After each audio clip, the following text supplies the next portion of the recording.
एक उजड़ा किला जिसकी दीवारों में न जाने कितने रहस्य छुपे हुए हैं।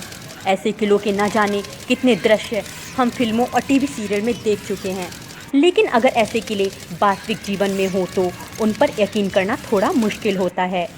राजस्थान के भानगढ़ किले की कुछ ऐसी ही कहानी है। अरावली पर्वतों की गोद में बसा है भानगढ़, जिसे अब राजस्थान का भुतवा शहर कहा जाता है। भानगढ़ किला जो देखने में जितना शानदार है, उसका अतीत उतना ही भयानक है। आपको बता दें कि भानगढ़ किले के बारे में एक प्रसिद्ध कहानी के अनुसार भानगढ़ की राजकुमारी रत्नावती, जो कि नाम के अनुरूप बेहद खूबसूरत थी, उसमें उनके रूप की चर्चा पूरे राज्य में थी और साथ में देश के कोने कोने के राजकुमार उनसे विवाह करने के इच्छुक थे। उस समय उनकी उम्र महज 18 वर्ष की थी और उनका यौवन उनके रूप में और निखार ला चुका था। उस समय कई राज्यों से उनके लिए विवाह के प्रस्ताव आ रहे थे। उसी दौरान वो एक बार किले से अपनी सखियों के साथ बाजार में निकली। बाजार में वह एक इत्र की दुकान पर पहुंची और इत्र को हाथ में लेकर उसकी खुशबू सूंघ रही थी। उसी समय उस दुकान से कुछ ही दूर पर सिंधु सेबड़ा नाम का व्यक्ति खड़ा होकर राजकुमारी को निहार रहा था। सिंधिया उसी राज का रहने वाला था और वह काले जादू में महारथी था। सिंधिया राजकुमारी के रूप को देखकर मोहित हो गया और राजकुमारी से प्रेम करने लग गया। उसने राजकुमारी को हासिल करने के बारे में सोचा, लेकिन रत्नावती ने कभी उसे पलटकर नहीं देखा। जिस दुकान से राजकुमारी के लिए इत्र जाता था, उसने उस दुकान में जाकर रत्नावती को भेजे जाने वाली इत्र की बोतल पर काला जादू कर दिया। उस काले जादू के अनुसार अगर राजकुमारी उस इत्र को अपने ऊपर लगाती तो वह उसके प्यार में पड़ जाती। सिंधिया ने उस इत्र में वशीकरण का मंत्र का प्रयोग किया था। जब राजकुमारी को सच्चाई का पता चला तो उन्होंने इत्र की शीशी पास ही पे एक पत्थर पर फेंक दी, जिससे शीशी टूट गई और सारा इत्र उसी पर बिखर गया। काला जादू होने के कारण पत्थर सिंधिया के प्यार में पड़ गया और उसे कुचल डाला। सिंधु सेबड़ा तो मर गया, लेकिन मरने से पहले उस तांत्रिक ने श्राप दे दिया कि इस किले में रहने वाले सभी लोग जल्द ही मर जाएंगे और कभी दोबारा जन्म नहीं लेंगे।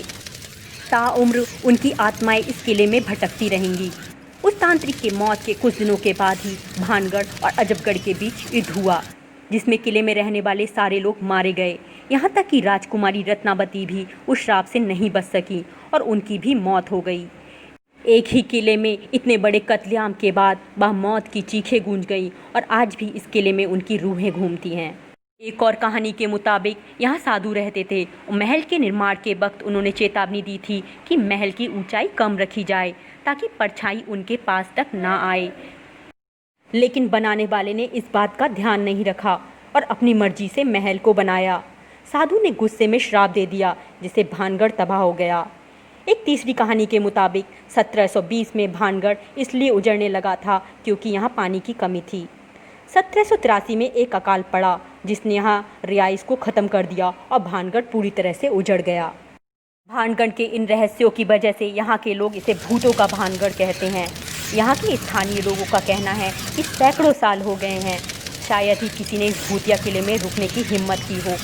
वे और बताते हैं, एक बार एक अंग्रेज और उनके साथी ने इस किले की हकीकत जानने की कोशिश की थी, लेकिन सुबह तक दोनों मरे हुए मिले थे। तब से भारत सरकार ने यहाँ पर बोर्ड लगा दिया है कि सूर्योदय से पहले और सूर्यास्त के बाद यहाँ प्रवेश करना वर्जित है। इस किले में कत्लेआम किए गए लोगों की रूहें आज भी भटकती हैं। कई बार इस समस्या से रूबरू हुआ गया है। एक बार भारतीय सरकार ने अर्धसैनिक बलों की एक टुकड़ी यहाँ लगाई थी ताकि इस बात की सच्चाई को जाना जा सके, लेकिन वो भी असफल रही। कई सैनिकों ने रूहों की इस इलाके में होने की पुष्टि की थी। इस किले में आज भी आप अकेले होंगे तो तलवारों की टंकार और लोगों की चीख को महसूस कर सकते हैं। इसके अलावा इस किले के भीतरी कमरों में महिलाओं के रोने या फिर चूड़ियों के खनकने की भी आवाज़ें साफ सुनी जा सकती हैं। किले के पिछले हिस्से में जहाँ एक छोटा सा दरवाज़ा है, उस दरवाजे के पास बहुत ही अंधेरा रहता है। कई बार वहाँ किसी के बात करने की या एक विशेष प्रकार की गंध को महसूस किया गया है। यही किले में शाम के वक्त बहुत ही सन्नाटा रहता है और अचानक से किसी के चीखने की भयानक आवाज़ इस किले में गूंज जाती है।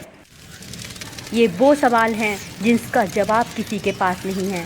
मानने वाले मानते हैं और जो नहीं मानते हैं वो इसे कल्पना करार देते हैं। किंवदंतियों पर भरोसा करें तो महल श्रापित है और आत्माओं का यहाँ वास है। लेकिन जो नहीं मानते हैं वे इसे वहम कहते हैं। सच जाए जो भी हो, लेकिन भानगढ़ को गूगल पर काफ़ी सर्च किया जाता है और बड़ी तादाद में लोग यहाँ आते भी हैं।